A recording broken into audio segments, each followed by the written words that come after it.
everyone, I'm Rachel Poli, and I'm your host for the Merry Writer podcast. Unfortunately, it's just me this week. Ari has had a death in the family, so please keep her in your thoughts as she goes through this difficult time. Ari, if you happen to listen to this, we love and miss you. We are on episode 22, and this week's question is, where can you share your writing?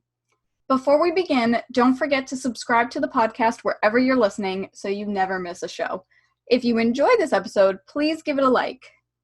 Now, there are so many different places to share your writing online, but let's talk about whether you should share your writing online or not.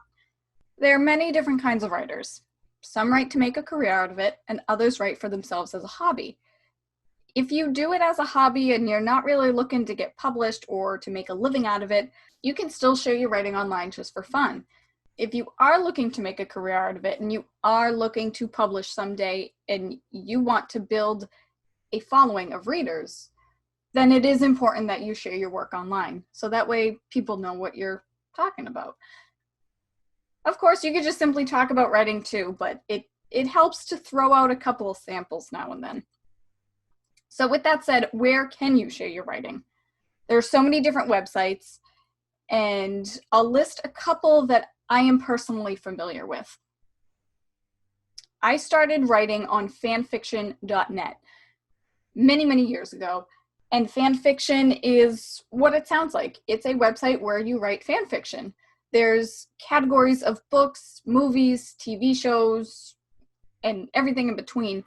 I started writing on fanfiction when I was 10.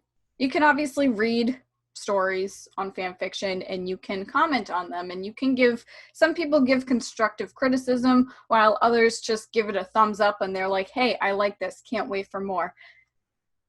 But in terms of getting actual feedback on your writing, it's sort of a hit or miss, but it's still a fun platform, especially if you're really big on a certain fandom. Fanfiction also has a sister site called Fiction Press. It is the exact same thing, except it's original work as opposed to fanfiction. I wrote a few stories on there as well, but I personally preferred fanfiction. It was more fun for me at the time. But of course, that was before I had so many original ideas and before I really decided that I wanted to be a writer for a living. Next on my list is Wattpad. Wattpad is another website that you can create original works. You can add cover art to your story. You can upload in chapters and people can like it and read it and comment on it. And Wattpad also has contests that your story can enter. And I think right now they have a paywall where you can actually upload a couple of chapters and then hide the rest of the story behind a paywall. So you can actually make a little bit of money off of your stories. That I haven't tried. I posted a couple of stories on Wattpad and then I kind of fell off the wagon with it. But it was still a nice website from when I was on there. And the community seemed nice. I have heard mixed signals about Wattpad. But for me, my experience was pleasant for the most part. And then there's Medium. Medium.com is like this huge hub world of writers. You can write anything and everything that you want. It's almost like having your own personal website, but obviously Medium is its own thing. But you can write articles, you can submit to various publications, you can write in any niche you want, and you can write creative fiction or nonfiction. From what I've seen, I personally think Medium is more article writing than creative writing, but there are still plenty of publications that publish short stories or poetry or flash fiction, and there are people who do share their books on there. People write book reviews on Medium. People just talk about books and fiction in general. Overall, Medium is a wonderful community of writers, whether it's content writers, freelancers, creative writers, authors, the whole shebang. It's great. I have been writing on Medium for almost a year at this point, and I have yet to see any negativity on Medium. It's always very positive, and the community is just wonderful. Finally, another place you can submit your writing to And my personal favorite is your own website. Yes, that's right. You can do whatever you want on your own website. If you haven't already, be sure to go back and listen to episode 12 of this podcast, where Ari and I talked about the importance of having an author website. When you run a website, you can do whatever you want with it. You don't need to listen to any guidelines. You don't need to write your work a certain way to meet certain standards. You can just write it and publish it and share it on social media, and people can flock to your website and not only get a taste of your work, but they can also look at your website as a whole, and they can see what books you have out, what books are coming out, and they can just be like, oh, this is going to be my new favorite author. I'm going to give this person a follow. When I first created my website in 2012, I wanted it to be an author platform. And it didn't really turn into an author platform for another couple of years because I was still learning about blogging and I had no idea what I was doing, to be totally blunt about it. But after a couple of years, I think it was 2014 or 2015, I decided to start posting my creative writing. And I thought it would be a great way to share my work with the world, in hopes that I would gain a couple of followers so that when I did eventually publish something, they would buy it and share it.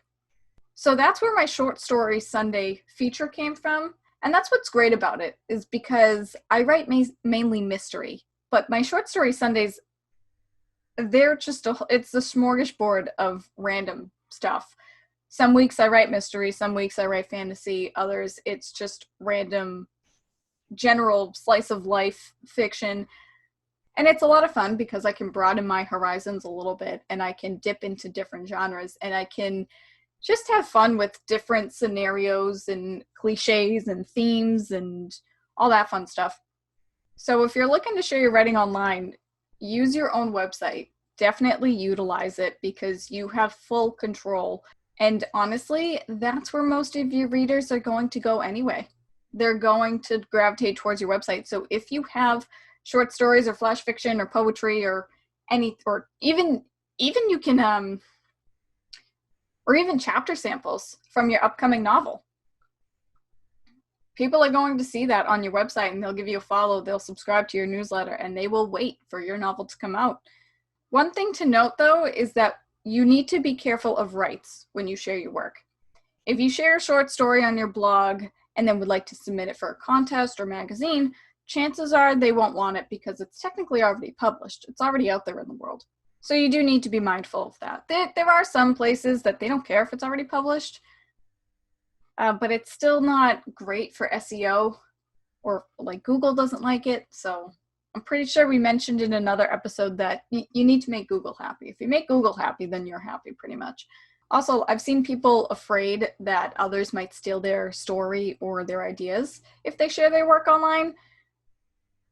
One easy way to fix that is to be sure to add a copyright note, and also feel free to add a brief author bio about yourself. I'm not saying that this will never happen, but I will say that the creative writing community as a whole is very supportive. And I personally have never seen someone say that their story was stolen from their website or from a third-party website. And I'm sure, unfortunately, it probably has happened, but for the most part, I think it's pretty rare. So I think I've said all I can on this topic. There are so many other places to share your work online, but these are just the few places that I have personally used.